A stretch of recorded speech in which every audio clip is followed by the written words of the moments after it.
Marina, welcome to the podcast. I'm really excited to welcome you to the show because you work as the leadership and business coach.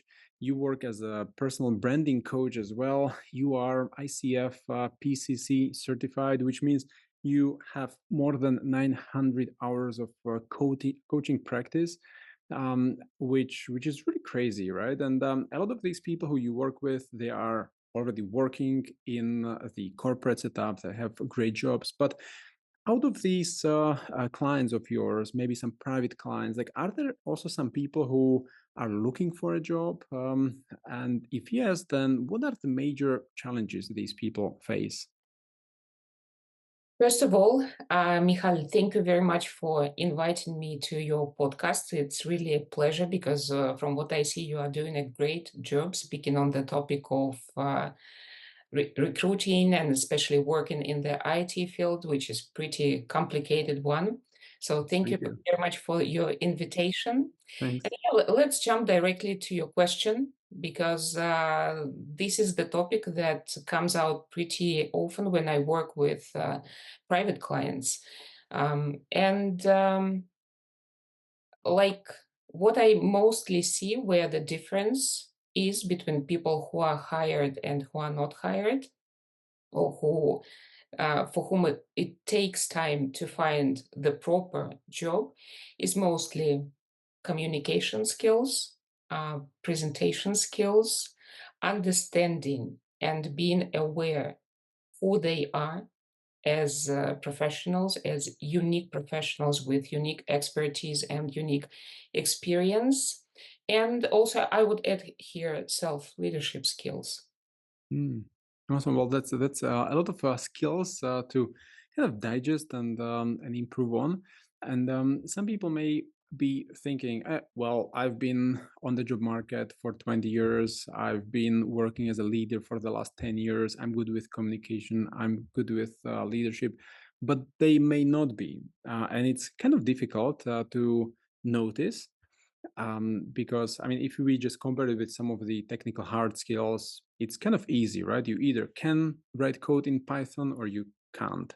With communication, it's not as straightforward. So how do you as a coach help someone to figure out whether he is on the desired level or not?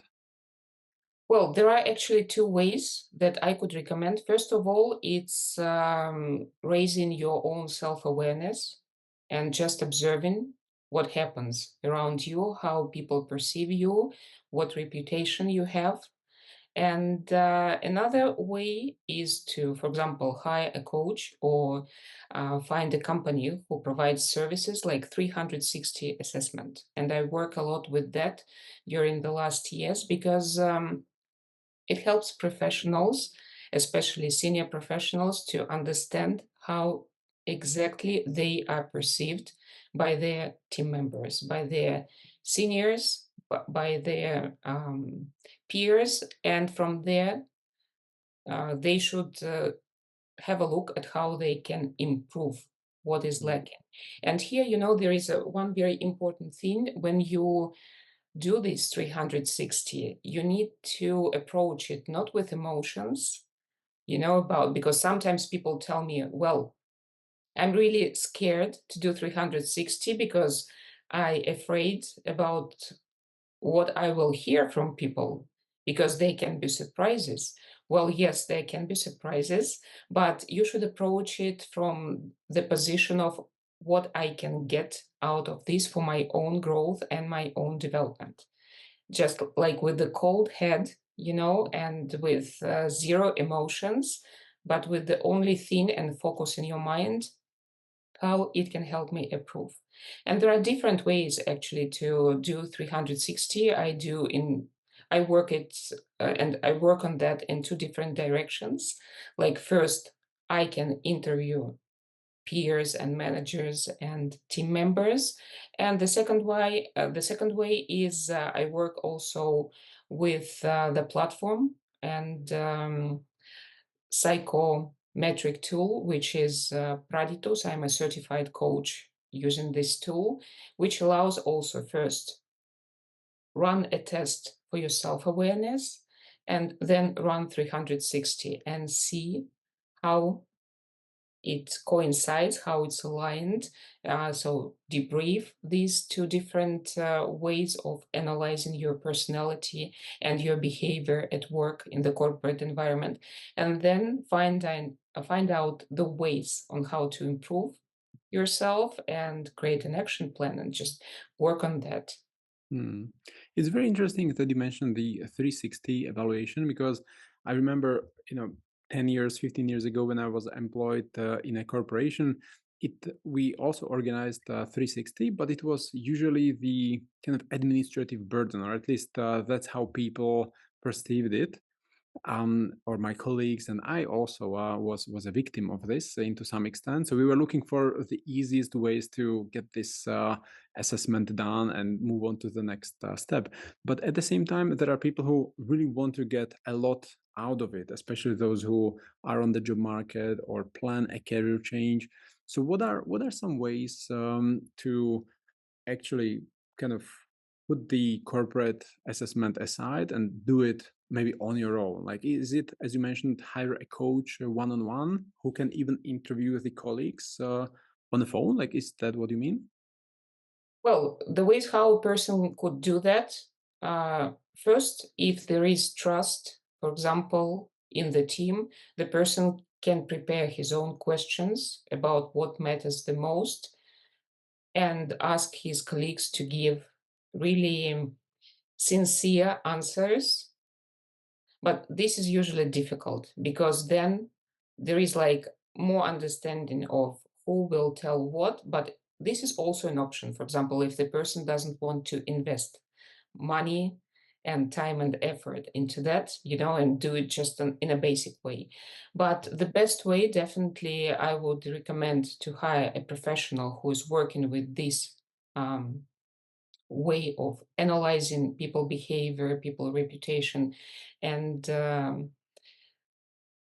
ask to run this work for them. So yes, on the one hand, it can be done with interviewing colleagues and team members and superiors, and maybe sometimes even people outside of the company, like clients, for example, on the Mhm. phone. So the coach, but in my case, I do this work. So I interview people and then I prepare a report. We discuss with the client the questions that we will use in this 360, and then I do the interviews. I get all the information. Why it's interesting, for example, to do it through a coach. A coach knows what other questions can be asked, Mm. and so the coach can open the picture in a broader way than when it's just a question which is sent by email and somebody answers it while having a lunch and not thinking, Mm. just to write something down. When it's an interview done by a coach, the coach can ask additional questions, ask to expand the situation, to give examples, so that then there is much more information available about the person. And then the coach, well, I usually prepare the debrief. I cannot tell you how other coaches work. I will tell you Mm. about my own experience, okay? So I prepare the debrief and then we jump on a call, on a session with the client and discuss all the results from the point of view of the client's development, growth, and the professional goals that the client has. So if it's about climbing up the career ladder, and getting a better position, or if it's about changing a job. So Mm. it depends. And we look at this report from the point of view of what the client needs to improve to get better results.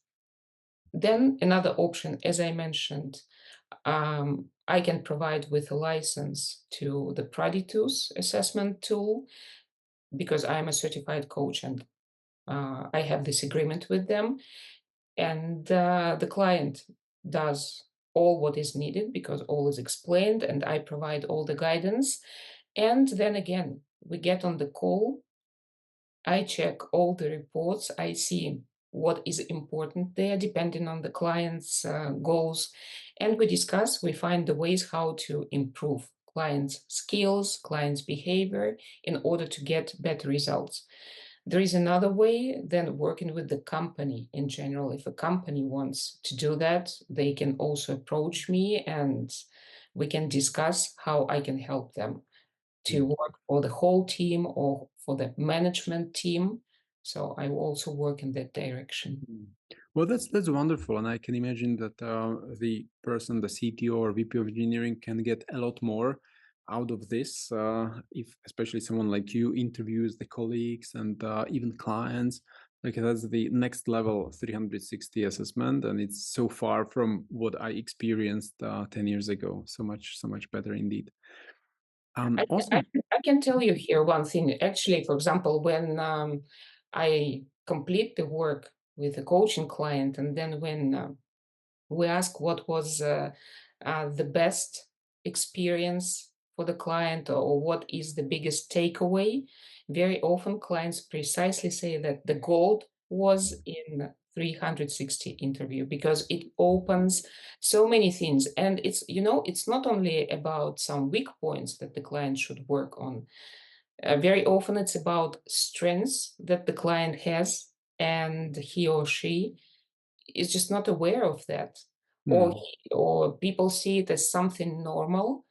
But finally, when you ask colleagues, when you ask team members, it comes out as the strengths that make difference, and Hmm. that's why people, for example, have trust with this manager or with this professional, because he or she has that uniqueness from the point of view of the strengths, professional Hmm. strengths that they have. Wonderful. And once the person is aware of this strength, is this also something that could be used to get the next job? Like, have you also worked with your clients to help them get the next job based on their skills or hard skills or soft skills or maybe their strengths? Absolutely. I can give you one example. I recently worked with a client who was not lucky with finding a job for quite a time, And then I worked with the client using precisely this self-assessment tool and 360 tool. And then we gathered everything that was there. The client was about to go to the next interview with the company. So I prepared the client for that interview. And the message that I have, I think I even posted somewhere on LinkedIn or on some other social media that I have, definitely in an anonymous way, Mhm. that the client the company created the position for the client because it was a Wow. startup, and understanding the strengths that the client could present after doing all this work. So it was amazing. The client was Mm. happy, and I know that this person is still in that company and happy also doing the work there. Mm. Well, that's Doing these assessments actually highlights the things that we often don't see ourselves. mm. And when we speak about building your visibility in the professional market, when we speak about building your, let's say, personal brand, your reputation, your professional reputation, it matters a lot knowing your strengths. Because, yes, you can know your points of growth and you can work on them definitely, so you will become better as a profession and as a professional and as a person. But if you know your strengths, if you are aware of all those nuances and how to present them to your potential employer, then there is like a half of the battle won Mm. already. Mm, so true. And this probably brings us to the second topic that I also mentioned that you specialize in, which is the personal branding. So Mm. one thing is the awareness of your strengths, and the other thing is how do you actually let the world know about the strength through personal brand. So how do you go from helping the client identify the strengths to the client having a wonderful profile that actually properly communicates the strengths.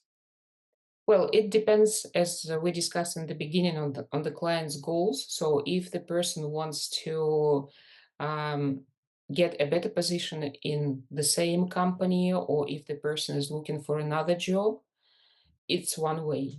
If it's the person who is transitioning from the corporate to being a freelancer, self-employed entrepreneur, then that's another way. Usually there are some nuances, in these two paths.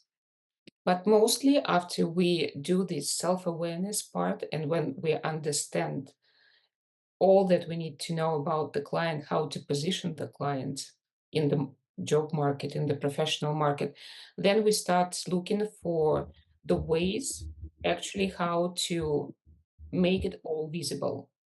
Mm, And this is about either using social media or maybe doing some extra things within the company.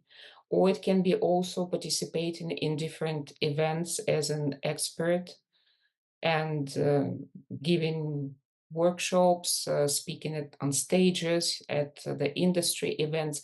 So then it depends. I can say that nowadays it's almost impossible, even though there are cases, but usually you need to also have presence on social media. And when we speak about professionals and especially corporate world, it's more about LinkedIn. Then, if it's okay, also because when a person works in the corporate world, the person needs to understand also what he or she can do, you mm, know, while they still stay in the corporate world. So then YouTube also a great way if the person is okay with speaking, if they have these public speaking skills, or if they want to develop public speaking skills. YouTube mm, is great. You can start there, and um, you also need to be aware that it's totally fine that your first publications, your first messages, videos will not be as great. mm, It's mm, totally fine. Personal branding for me, it's a self development path. Reputation is what people say about you when you are not in the room, right? As the Jeff Bezos says. But even though he said that about personal brand, I would here disagree a bit because from my point of view, after working and analyzing, what it is, yes, reputation is a huge part of the personal brand, but it's also our goals, our aspirations, how we present ourselves, how we develop ourselves. So for me, it's more about self-development path, and then mm, the reputation that you build, and mhm, out of that, and the mm, perception that people have of you. So I can tell you that there are certain patterns of how it can be done, but with each client, we look at in a individual way, mhm, depending on the client's goals. mm. And can you share some examples of how people rebranded from, let's say, the corporate world to being self-employed? Like, do they just introduce a new role and they close the previous chapter, start a new role on LinkedIn, or is there more to it? There is definitely much more to it because first, it's about getting clarity, who you are, what you bring from your past experience, because sometimes, for example, imposter syndrome is a huge thing for all people from what I see in my practice when they move from corporate world to entrepreneurship, let's call it this way. Mhm, Because while they're in the corporate world, they know already what to do. They're given tasks, they know the projects, they just need to roll up their sleeves and start to do the work, right? They need to bring some ideas, they need to use their expertise, show something or look for something new that they can bring. But usually they have a client, let's call it like this. The client is their company and they just do the job for their company. When it comes to positioning yourself in the entrepreneurial market, like an expert, the service provider, provider. yes, service provider, thank you, then it means you need to do a huge amount of extra work. You need to position yourself, you need to market yourself, you need to sell, your skills, your knowledge, your expertise. And that's where the problem comes because people are not aware of some pitfalls that may be on the road. And when they see that they're so genius and so experts as they are, come and start offering their services as freelancers, and they do not get clients immediately, Mm, people start getting frustrated and they stop believing in themselves. And I see it actually a lot, and it doesn't matter what experience you have. I had clients with 30 years of experience after VP positions in the corporate world who stopped believing in themselves because they just didn't understand how to sell their expertise, and they didn't have crowds of people wanting mm, their yeah, services, in the beginning. And this is not because they're bad experts or bad professionals. It's just because they didn't have this knowledge on how to position themselves, how to find strengths, what to sell, how to market, because it's a huge thing by itself, marketing, mm, yeah, yeah. It's selling. kind of interesting. Some of these VPs may want to transition to being entrepreneurs or coaches, and they think they will be doing coaching, but the first 3 months is probably zero coaching and 100% marketing and sales, and then it will be 10% coaching and 90% marketing and sales after 3 months, and then it kind of starts shifting. No, would you agree or disagree? I can agree. Well, it depends. Also, what I can tell you from experience, don't go too far. Start look for clients among your circle, right? Mhm. Among those people with whom you communicate and who know you already. Yeah. And sometimes, well, people sometimes very often people like to hear success stories, but I can tell you that maybe sometimes you even need to do some free work or be a volunteer somewhere. For example, for me, I started to volunteer with the organization which works with United Nations. Mhm. Oh, Say. wow. Mhm. And yes, it was my time. I invested my time and I didn't get any payment for that, but it brought me great testimonials. So sometimes you can start small, even if you are a VP, you know, but Mhm. you need to get those testimonials. And the more high quality clients you work with, the better it will be for you, for your reputation, and for your personal brand. And then your success story will come. Mhm. And especially if you do a great job, if you work well, if you have happy clients, then clients start introducing you to their Mhm. to whom they know and who they think might need your services. So Mhm. that's how the professional path, in my opinion, of a freelancer or of expert outside of the corporate world grows. Awesome, awesome. And you mentioned this phrase, imposter syndrome, which I wouldn't be able to define. Also, I have some rough idea of what it is. Is it like people think of themselves as kind of fraud? Is that the right angle or not? Well, on the first hand, yes, they may think about themselves as a fraud, but they also think they are not enough, you know? Mhm. They do not have enough knowledge, they do not have enough expertise, whatever, in order to provide services. So they have this fear that Mhm. does not allow them, and those internal barriers that stop them at the moment of offering and selling their services, or in general building their visibility and growing their visibility, for example, online. And I see it a lot, and I also had it, and I still have it. And I think also it's a actually great thing when you have imposter syndrome, because this is the point that stops you at some moment and invites you to reflect. Okay, if I think that I am not enough, if I think that I do not have enough knowledge, enough expertise, or whatever, then what should I do? Hmm. in order to get better there. And but definitely you should not get stuck by these things that you are not enough. Try with what you have, like there is a saying also, play with with the cards that you have now in your hands and try to win. Yeah. This is the thing. Mhm. It's actually interesting that you say this because I've seen it also with recruiters who often get into the recruiting space without any certification. I mean, in the coaching space, for example, you have the certification at least to prove those 900 hours coached, right? But recruiters don't have this luxury. I mean, there are some certification programs also, but often they are not required to perform the job. They may not have any candidates in the talent pool.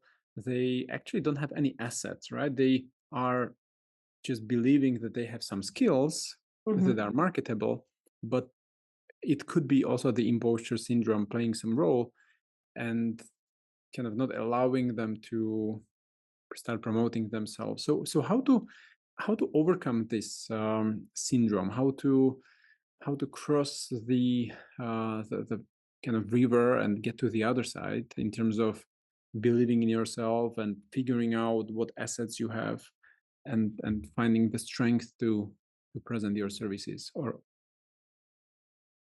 It's a great question, but before I answer it, I can tell you that in the coaching industry, there is a lot of, let's call it struggle as well, because there are many people who call themselves coaches. Mhm. But finally, for example, if we look from the perspective of the International Coaching Federation, they are not, they do not have proper education, they do not have certification, but still they call themselves coaches. That's why in the coaching industry, there is this thing about, let's call it damage to the profession, because people may call themselves coaches when they are not, and they are actually consultants or mentors or um, do some other things. So that's why it's not only in your industry, but the thing here, how to overcome an imposter syndrome when you want to exercise some profession where you have not been before, or when you want to start growing your visibility and just start offering some services. The first step from my experience is to do this self awareness work. You need to understand where you are now. You need to understand your strengths. You need to analyze your past experience, your achievements, as I call them, sometimes also powerful facts about you, what speaks about your expertise, what speaks about your results, what speaks about your achievements in the industry, or maybe you can get some experience and results from your previous industry and bring it to the new one. That's Mm. also fine, if you're passionate about something. For example, when I lost my job at some moment, I had that professional downshifting story when which helped me grow a lot. I couldn't find a job at some moment, and I came to entrepreneurship. And my first thing, what I was doing, I started to make leather journals. It's my hobby, and I thought about it as an experiment for myself. I have been working for 20 years in banking and financial services. My last role was business development director.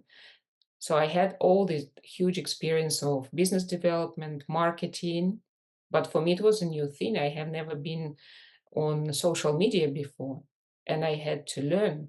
And my first appearance on social media was a story on Instagram with a shaking voice, which I was trying to record for almost 4 hours, 50 Wow. seconds. And then I was fed up and I just posted what it was because I didn't like how I look. I didn't like how I speak. I didn't like my voice. I didn't like anything about that. Mm. But I was understanding that there is something I need to start with in order to get back to earning money, and doing something. And so it was like a kind of experiment after all for me, that I saw that I could start and grow and scale a business, which many think is not a business, like handmade things. And Mhm. I had pretty nice story which came out of that, because afterwards I returned back to um, business development and marketing, but first as a consultant. So I was working with entrepreneurs, helping them to start and grow their own business. I have a blog which is actually in Spanish, and that came out because of me feeling insecure and caring too much about what people would say. I started it in Spanish so that some people who were criticizing me in those times would not understand what I was writing about and what I was doing. And it's a pretty viral blog which has more than 3 million visits at this point. I have more Wow. than 100K following in Spanish. Wow. And now I run it as a source for women who find themselves in in a difficult situation and need to find the way how to become entrepreneurs. So this is the thing apart which I do, not on a constant basis, but I still maintain it and I do some work around that, just to help people understand, and mostly women, how to find that courage, how to build their personal brand, how to start their business, and how to grow. In addition to my leadership and business development, business coaching, which I do for corporate clients and those who are transitioning from corporate to the entrepreneurship. Well, that's a huge achievement with the blog, by the way, and the following as well. I mean, people who have not been trying to achieve this may not appreciate how much hard work is behind this. So that's awesome. Cool. And just thinking about some of these CTOs who are now on the job market or preparing for the next role, what would you suggest they do? Some of them maybe female CTOs, not that many on the market, but still some of them are female. Most of the male CTOs. How should they prepare for the next role in terms of their personal brand? I can tell you here the same thing I told you in the beginning.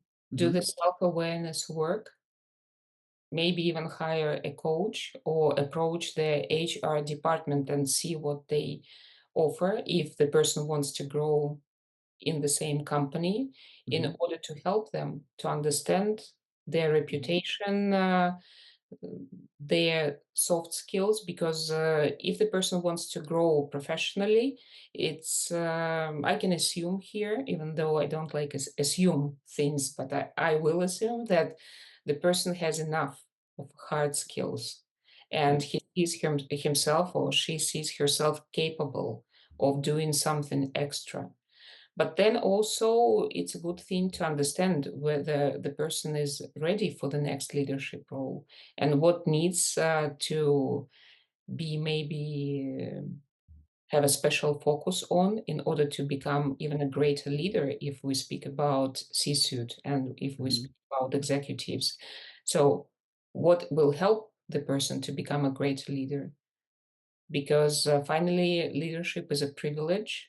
And very often, what people in leadership roles can do, people who are below them on that scale of corporate um, positions, they cannot do some things.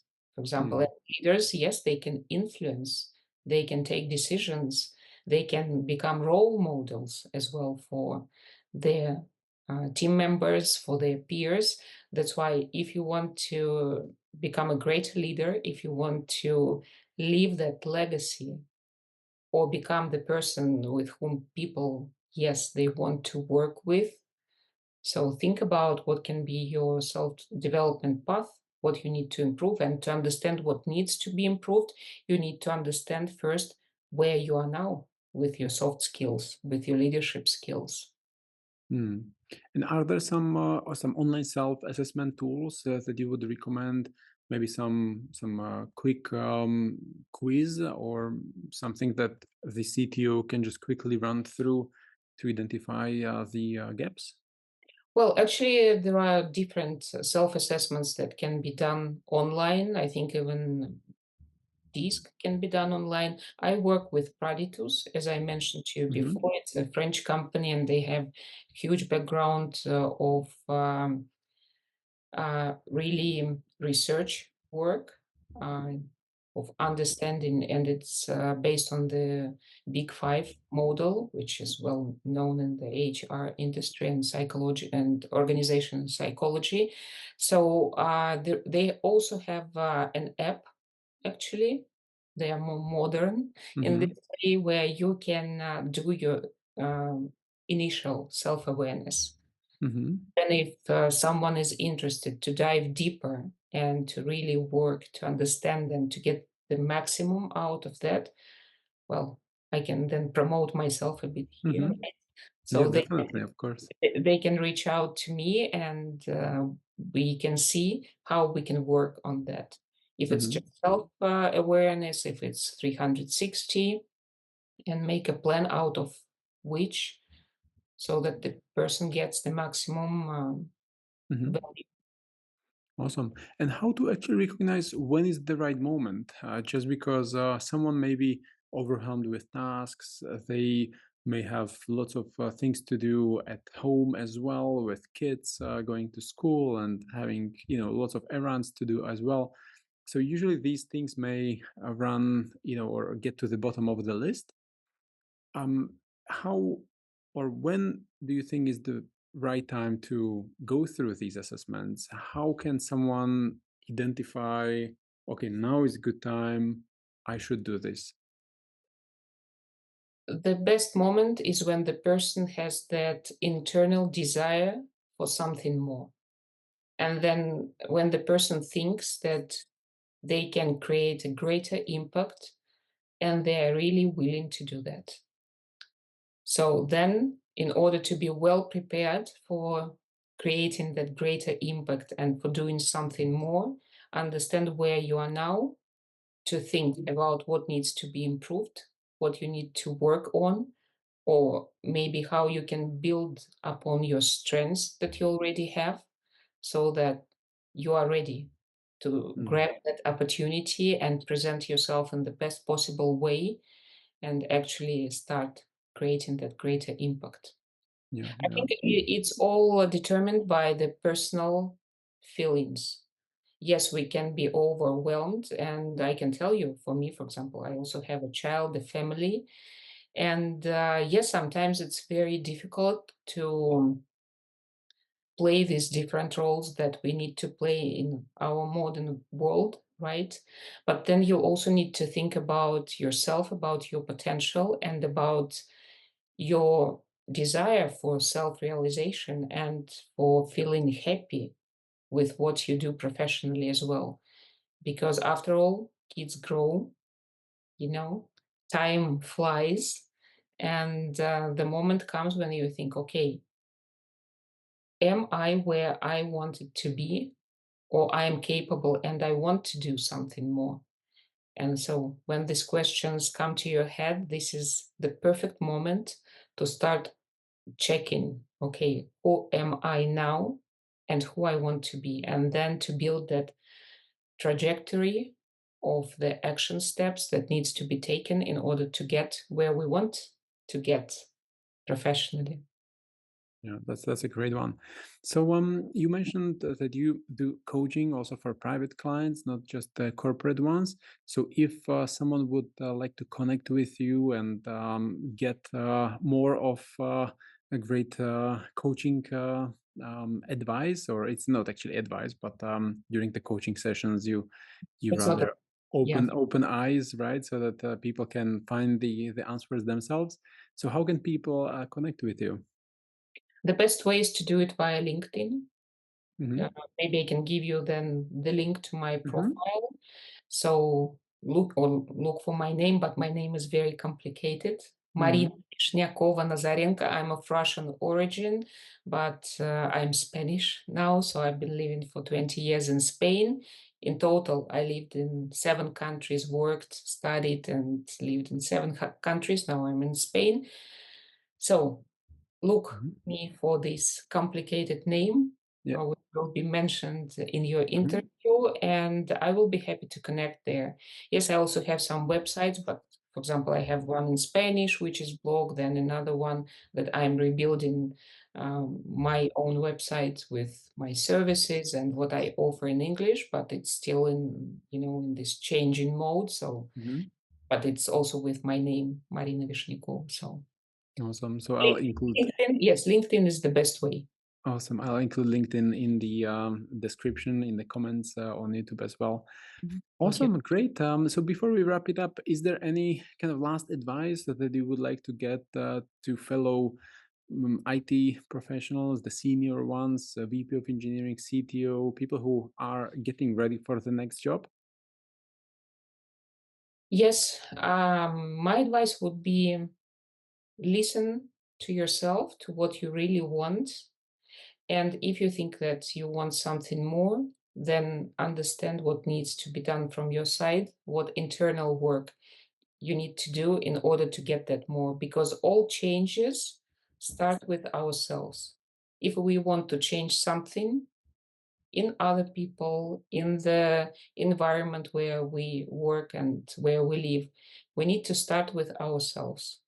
So Hmm. listen to that, and maybe and can I give another tip, Yeah, another advice? please. Sure. Uh, we discussed it with you in the beginning when we just went Hmm. on air, um, that there is a great example. Usually, there is this topic or this belief about IT people that they are very introverted, very reserved, that they are great specialists. And sometimes maybe it's true. And I hear that actually in the corporate world when I work with clients that IT people, they are into their work, So if we speak about the IT sector, I would invite all those professionals who are looking for a sense in their career or for another job to master their skills like communication skills, presentation skills, and know their value. Be aware about the value that they can give to their company or to their next employer. This is very important. Well, that's a great one. Thanks for saying. Awesome. Well, thanks a lot for joining the podcast. It was very nice having you here. Thanks for sharing Thank the best practices and everything. Thank you. thank you very much, Michael. It was my pleasure. Thank you. See you soon again. Bye. See you.